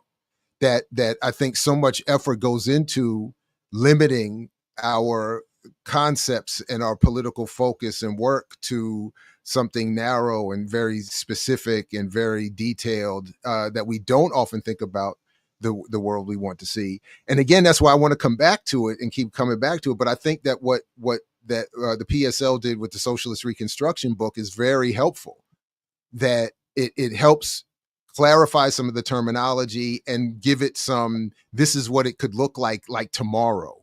Like this is not some abstract theory and whatever, because I do think, and this is why, for instance, like I've been so frustrated with the Bernie Sanders and folks like that the popular concept and discussion around what socialism is often disconnected from the reality and watered down and misrepresented. But if I've simplified it, if it's a more or less democratic redistribution of the wealth that is created in society, or public ownership of the means of production and the wealth producing mechanisms of society, or to just simply say that the $6 trillion that goes to 800 people who own the economy is redistributed without making even any major changes to the way we shape this society. We could just immediately go to a redistribution model where there is no there is no rent, there are no mortgages, there are no healthcare costs, there are no school costs, there are no and then we could get to better stages of how we actually develop wealth, and how the in terms of the relationship to labor, land, et cetera, resources, et cetera. But I think it is important to say, we should be struggling for a world that is socialist, that whatever it is. Now, for me, we're personally, and I'll stop here, but where I start getting into my own personal hangups are around where race and colonialism come in, and where does the will, and I think the legit desire of, in this case, African communities for national independence, so to speak, and I mean beyond just the nation state geographical borders that we call countries today, where does that factor into this? But whatever the final organized community is, I think does have to have a socialist economy that is a planned redistribution of all the wealth, so that there is no poverty and no massive inequality. Like if you got to have a little whatever, I'm not even whatever, but that should be the bare minimum. All right, that was a So, lot. So I'll stop. Three things really quick. Well, 4, 3.5. One, it would be interesting to do even, I don't know if we even have time, but like study groups among even us, and maybe they're already doing it in the Discord, something. 2, in CMB Atlanta, I remember asking, one of the studies that our PE committee did was socialist reconstruction, a particular passage. And before we did that, I asked everybody to like put your political orientation in the chat, and everybody said, I'm this, I'm this, I'm this, I'm this, and all these other things. And they're like, PSL, this is PSL's plans for U.S. imperialism. And we read it, we talked about it, we studied. Now, what does your political identity or whatever makeup? What do you plan to do with U.S. imperialism?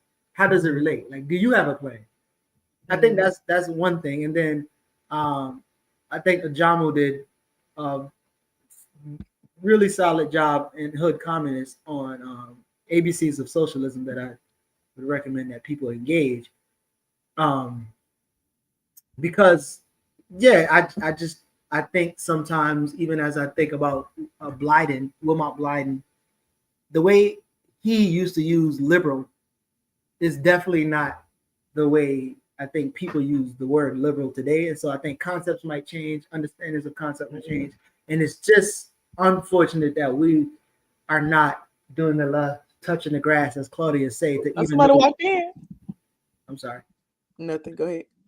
Yeah, I don't think we're doing enough touching grass to even see what people are talking about in the streets, because I mean, yeah.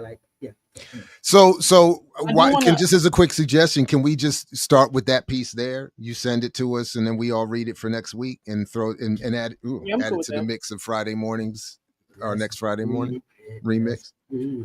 I just want to bring up Stono's comment for one. They said, what I gather from what Amber is saying is that with more collective PE studies, she would get there. I just want to say that's not true. Actually, I have been doing political education for several years. I just am purposely not willing to make a choice. And there was someone else who commented something that explained what I was trying to say. I'm trying to find it.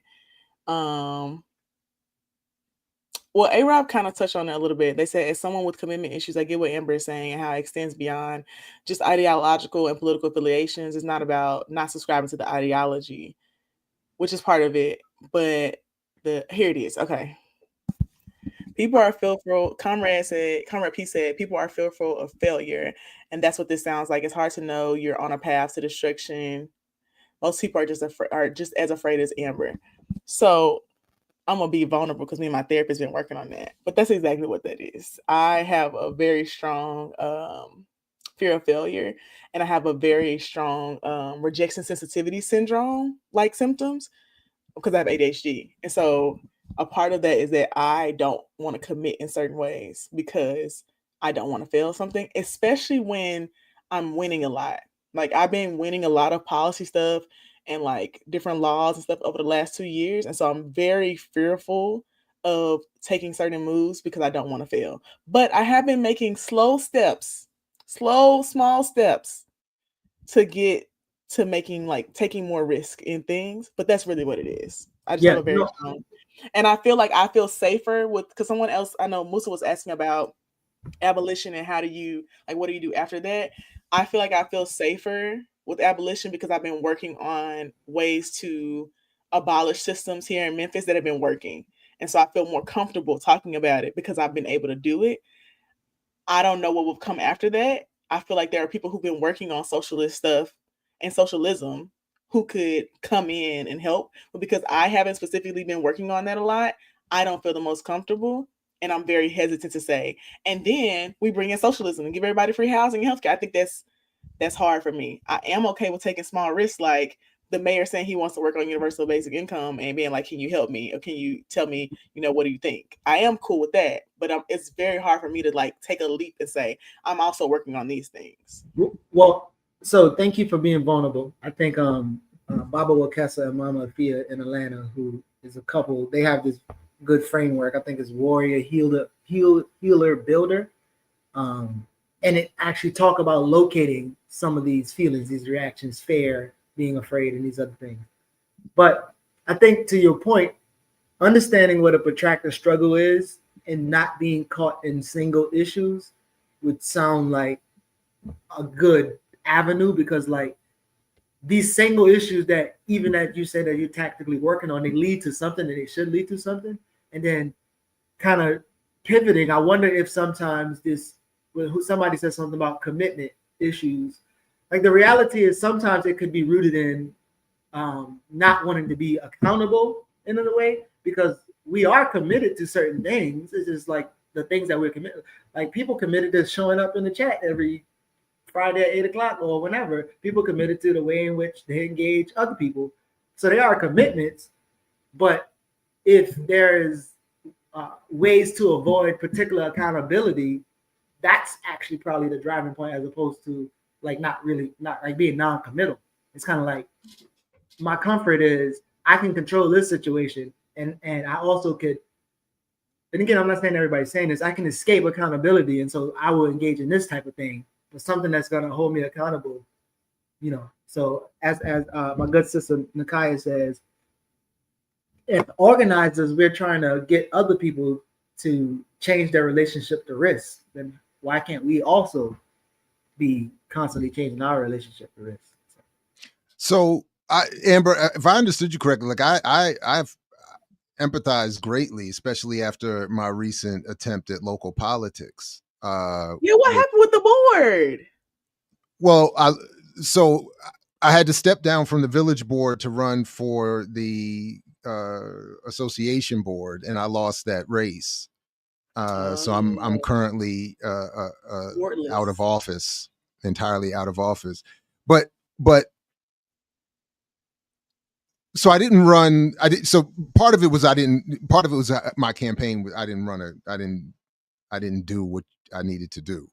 But what I immediately struggled with was, and I even said this is in our, you know, debates or panels or whatever, that I think I even identified. I said I have socialist desires, or I'm a socialist, or I something. But I was saying I have a hard time figuring out how to realize those politics in this work. So in other, so my thing was, I just everything I kept pointing to was, there's all this money floating around. I feel like these are easy issues to deal with once we start with the high salaries of some of these offices. Like if you know what I'm saying, like if why are people making $300,000 a year and you talking about people can't afford to go to the pool? So I was like, it sounds like an easy situation to me. What's the, so that was my way of trying to deal with everything. And it didn't, as a campaign, it didn't work. But I was interested, kind of curious to see, like, if I aggressively just state this, what would the reaction be? And part of it is, I do think people have just have been encouraged through propaganda to a visceral hostile response to hearing the word socialism. We've been conditioned in a variety of ways not to respond well when someone identifies as a socialist. But beyond that, I get it, like, in terms of how do you, which is again why I really like what Socialist Reconstruction book does. But it gives you some, at least, ways, I thought, to conceive of my immediate environment and advocate for something. So yeah, anyway, that was it. Yeah, it is a triggering buzzword, I manifesto. Yeah. What's a triggering buzzword? Socialism. I'm assuming that's what was meant there. Yeah, because y'all really going through it in the chat, because I said I wouldn't label myself, but I mean, realistically, when people ask me about being a Democratic Party, I'd be like, I'm not. Like, I literally am resistant to everything. It's not just that. Like, I really be like, no, I don't want to do that. Yeah. But I saw Josh had a comment in there about he'll be interested in who I like look, like, get my abolitionist ideas from, or look to, or whatever. And then you said something about George Jackson. I would say George Jackson and I read a lot of like political prisoner based stuff. I would say I have read some things Asada has written that I believed in, but I did not finish the book because it was a little rough in the beginning for me. Like it was very violent, and I couldn't finish it all the way. So like I haven't finished it. I've got like halfway through, and I was like, all right, it's a lot. But I have read other things that she's written that I believe in. Like I'd be like, okay, yeah, I can understand that. But like I said, I just don't want to make a commitment. Well, and I also read y'all's comments about like organizing is a commitment, and you're right, it is. And in my head, I quit every week. I'm always in a struggle. It's always a struggle for me. And I also think that if I was losing, I wouldn't be organizing anymore, to be honest with you. If I wasn't winning things, I would have quit. I think one of the main things that keeps me doing it is winning and being like, okay, this is possible. This is something I can do.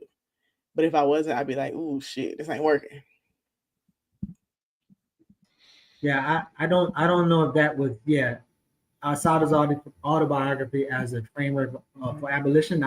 You would have to. No, I'm not using her autobiography as a framework for abolition. I'm saying I was talking about things that I've read from her. I don't know how you can read that. Because y'all really care about what books people have read. Well, I think we should. We all should. I don't know how, even being a policy organizer, like what you're reading would probably be important, whether it's a book, an article, a report. You don't do that? I used to do that all the time. If I was invited to somebody's house, people talk about they go to the medicine cabinet. I go to the bookshelf. Bro, I be doing that on social media. When people do weird comments, I'll be asking them, what's the last book you read? And if I want to see that bookshelf. Show me that bookshelf. I just got a bookshelf like 3 months ago. And now I guess I want to see that Kindle. Kindle. If I or whatever, your what's the audio joint? If I was if I was still in the dating world, that would be my thing. I'd be like, let me see that Kindle. Let me see that. Let me see that. And record collections. You didn't want to see people's record collections back in the day? Well, at least not Amber, maybe, but back in the day, people's like the CD books and all of that stuff. Amber looking for people's playlists on their apps, man. Now show. I need to see that. I actually don't do that as much. Josh said something about George being a big C communist. I actually do think I would. Yeah, I'm more so funny to say I'm hesitant of claiming something, but I like George.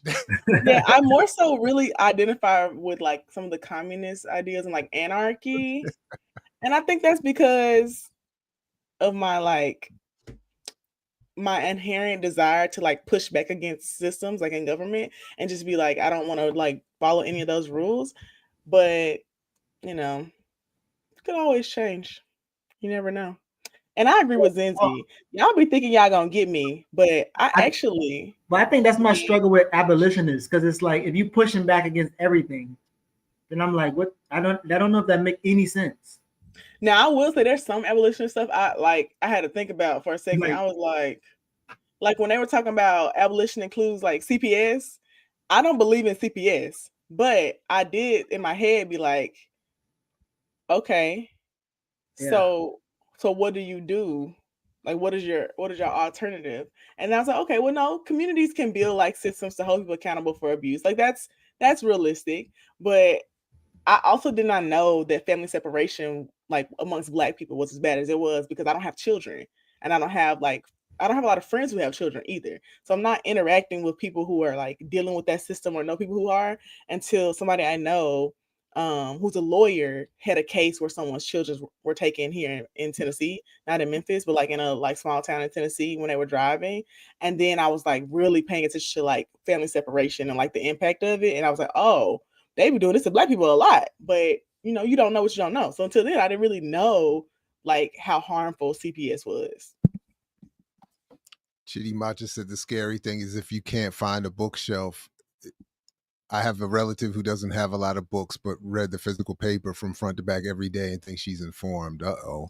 So that would have been a thing for me. Like back in the day, I thought Mos Def's line, baby girl had all the right weaponry, meant she had a stacked bookshelf and a full album rack. That You know, bookshelf look like this. Woo. that and so to me, if I show up at your spot and you talk about I don't have a bookshelf, I just read the paper. I don't care what you look like. I'm out because again, all the right weaponry. I thought most was talking about bookshelves and album racks. Musa always has the like fun facts. Not fun facts, but the hard facts. Even more mainstream abolitionists like Ruth Gilmore are openly so. But yeah, I think abolitionist is a label, but it could mean a lot of things, and it's less space for accountability I mean, you definitely can't have abolition and capitalism. I don't see how that would work. Yeah, that's a fact. What's up, buddy? The dog said, "Let me in here on this socialism conversation." Go ahead, pick the dog. So up, we have I can't yes. lock or permanently shut my door. The dog can, he basically it closes. It's like a fake close. So when he wants to come in, he can come in. What's up, buddy? He just comes in. Is that Roberto? Who's Put that? the doggy on the screen. Roberto. Here, buddy. They want to see you, buddy. You're a superstar. Tell us about your positions on socialism, baby. Oh, he's so cute. A-Rob said, yes, Amber, you have the personality of an anarchist. I do. And then Stono said, I was about to say it's giving anarchist. Yeah, I mean, it sounded like it, but then it didn't have much. But yeah, we listen for Roberto's position. Yeah, what does he have to say? The baby smiling too. He said, what's up? What's up? He like, man, actually, I just want this stretch on the neck. I ain't got he's Roberto living a good life. If this is socialism, this is what I want. He is this. It's almost embarrassing how good his life is. It's almost embarrassing. And nationalized dog scratches. I mean, his life is better probably like 70% of the planet. Mm-hmm. Straight up, he lives a 3% life for real. I love that for him. He looked like it too. It's so much fun being a light-skinned dog. That's wait, what's happening? It's the dog of a light skin or a light skinned dog? No, my it's a running joke with my youngest that every time she sees us together, she's like 2 light skins on the couch, 2 light skins in the kitchen, 2 light skins going for a walk, 2 light skins. So yeah, even the dog is color suffers color. I got a black dog, so Ricky would that really factor into your choice in the dog? Like if you went to the pound, you would that really? Oh, I was just curious. Okay, I do. It seems like people would be having color preferences on dogs. I don't know why not. Really? No, because I feel like no matter what, the dog lives in a black household, so he a black dog either way. No. Sometimes I'm not a dog person, but I do be like, I see black people with dogs, and I'm like, that look like a dog that be at a white people's house. Wow. I think I do that. I don't know, but I don't know what that looks like. But Ricky said something that I think is interesting because I also think it kind of relates to like the chat and like what we're talking about. And they said there's something to be said about offering to help folks developing their understanding and them being receptive to help. I think that one, I am an organization, so it's not like I don't have a connection to anybody, but also a lot of people in the chat don't know what I do in my organization or what kind of like political education I'm doing there. So please know that I do political education stuff. I'm in summer school right now, and I definitely am receptive to help from people who I'm in community with. And realistically, I don't know any of y'all. Other than Josh and Monty and Ricky, I haven't met any of y'all for real. And Maggie, I met Maggie. And Ashley. I don't know y'all. Like we're not like friends. And so I'm more receptive to stuff in my organization, which I am a part of and learning from. But that does not change my resistance to commitment. Doesn't remove that from me. So I don't know. It's a conundrum. But I am open to reading the thing that you're talking about, Geechee, and talking about it. I think it would be cool. I like reading. You already sent the link. I already got it saved in my remix morning show. You sent it where? Folder in the private chat. And folks, by the way, please do like, share, subscribe.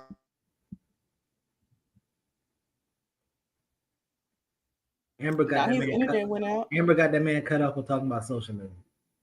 Yeah, even when my internet doesn't work, I was saying that the morning show Remix is the best media morning show in the history of all media. So please do support the channel. Make sure you like, share, subscribe. And where else do you get, you know, this panoply of thought and you know, species? You know what I'm saying? Yeah. So, I want to bring this up too because I actually did the People's Forum summer school last year when it was focused on the colonization of Africa, because I really want to learn more about that before I went to Africa. And I know they're doing one on socialism right now, and they're all online. But I'm doing a intro to Black feminist theory summer school right now. So I'm not doing the socialism one because I can't focus on more than one at a time, to be real. So I'm doing that one right now with the Black Study with Malcolm X Grassroots Movement. So I'm not doing the People's Forum this year, but I probably will do it next year. And I know they also have the classes available online for people who like want to do it, but don't have the time to do the.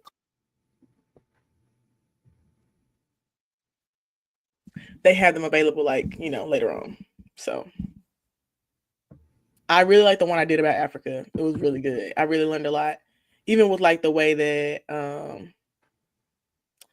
that we view Africa as a continent was also really helpful. Like the explanations around that, and the lectures were really, really good.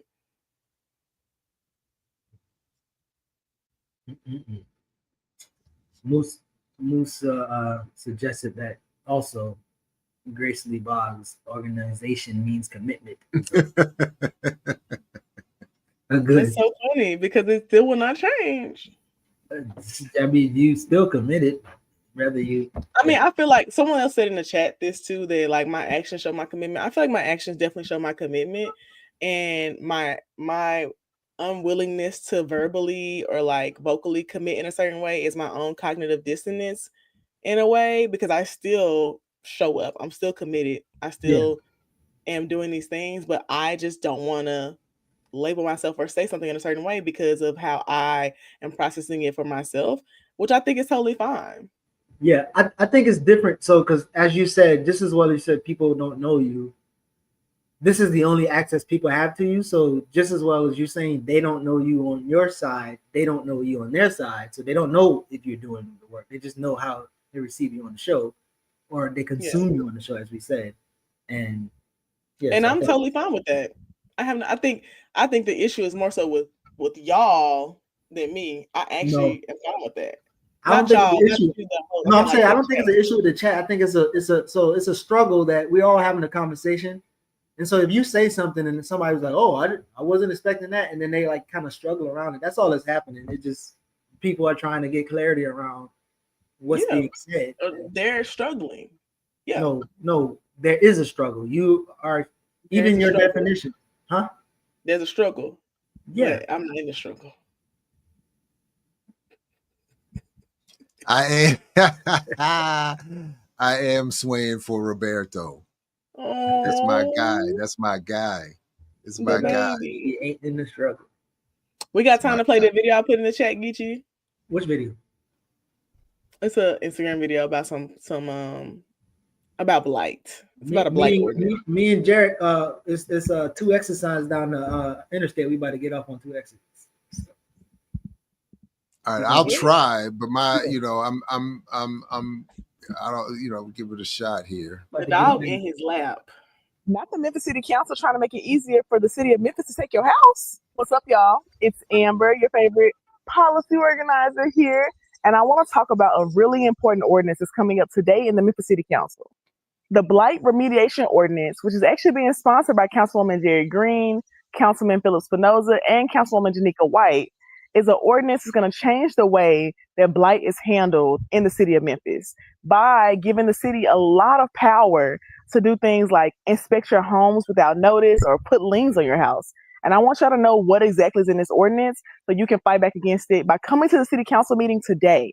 This ordinance uses overly broad and ambiguous language like morale or blighting influence or unauthorized persons, which are undefined and subjective, leaving enforcement wide open to abuse and discrimination. This is going to have a disproportionate impact on Black homeowners and low-income residents. And we already know that Memphis has a very high percentage of poverty and a majority Black city. So we know who's going to be mostly affected, Black people. Now, the ordinance does create a low-income remediation access fund, but it's first come, first served, and there's no clear numbers in the ordinance about how much money is in the access fund. This ordinance also expands surveillance and creates a forced entry authority, because public officials will be able to enter your home and do inspections of the interior unannounced.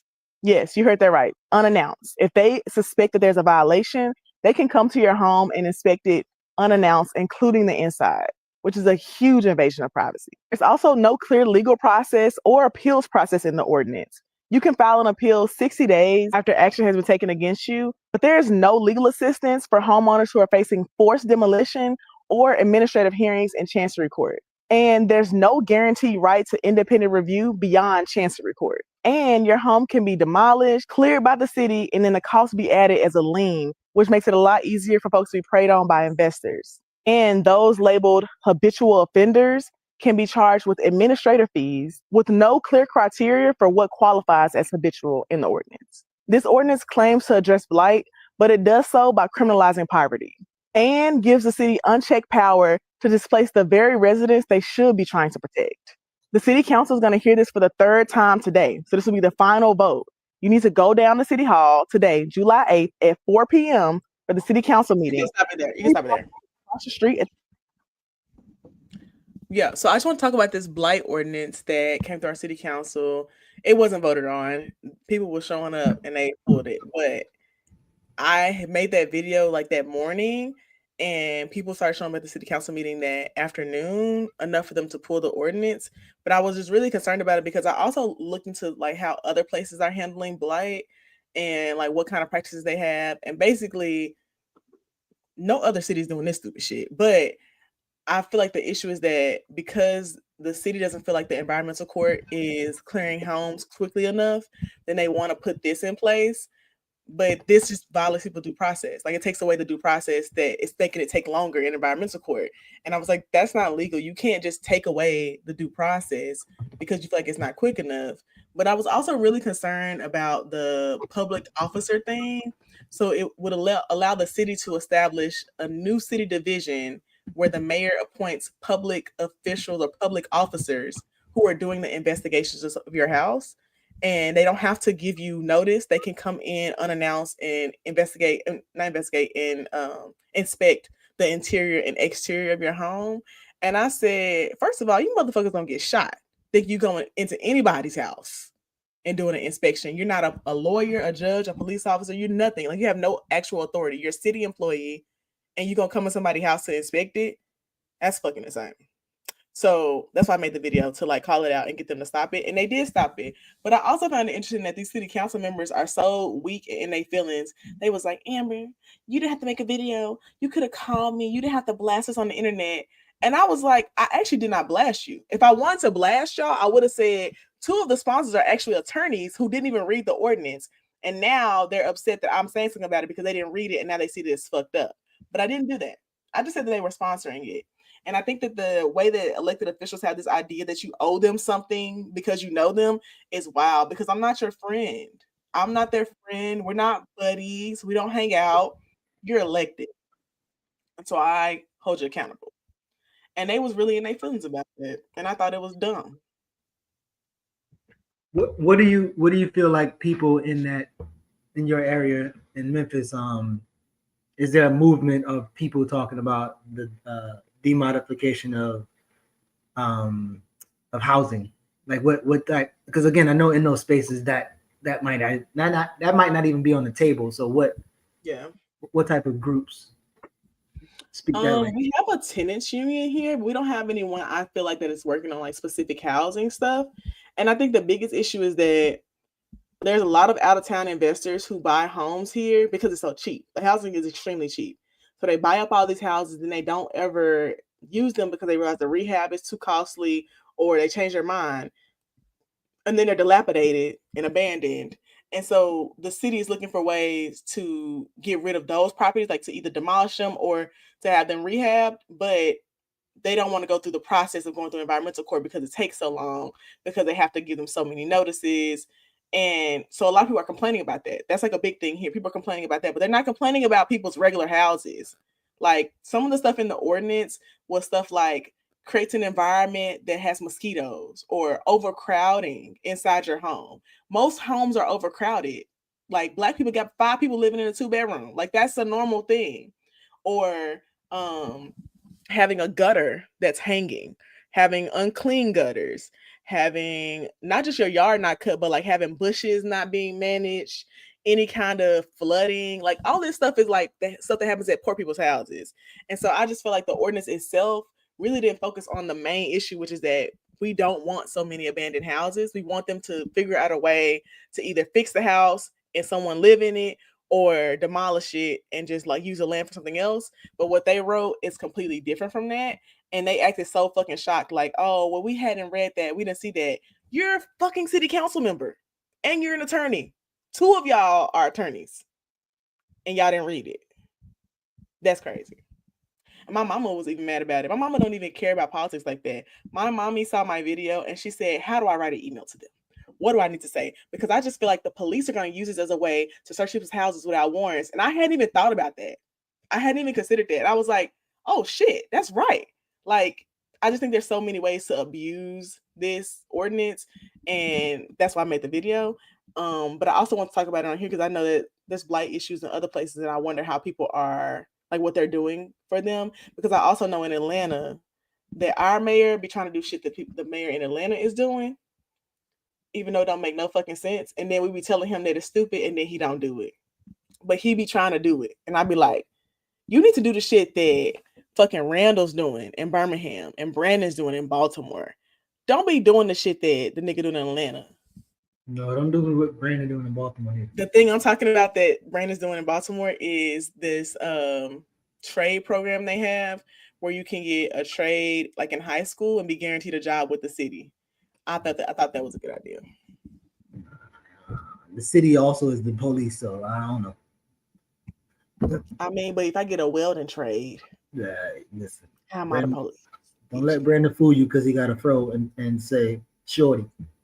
No, Brandon has definitely not fooled me. Brandon, to me, is more moderate than Randall. So what's All this right, good thing? people, we gotta bounce. We do got a bounce. I do want to know that thing about Memphis and Andrea later, but yeah, we gotta. We can talk about it next week.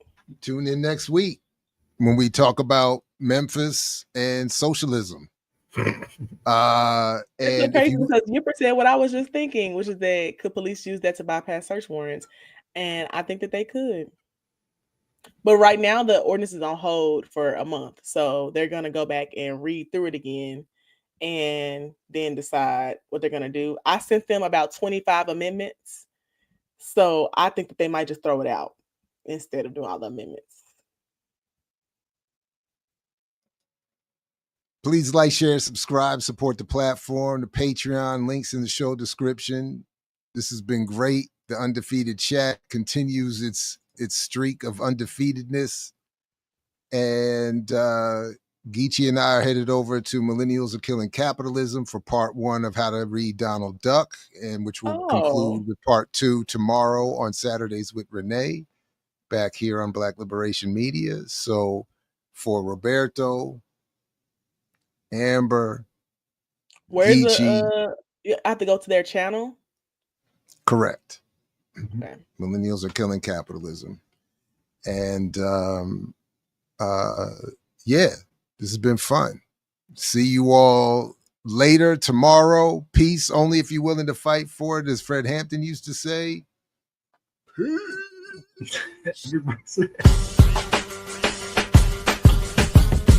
Remix.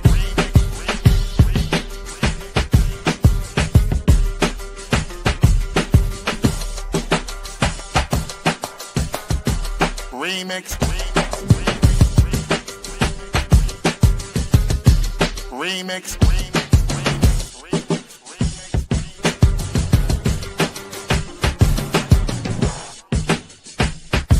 Remix. Remix. Remix. Remix.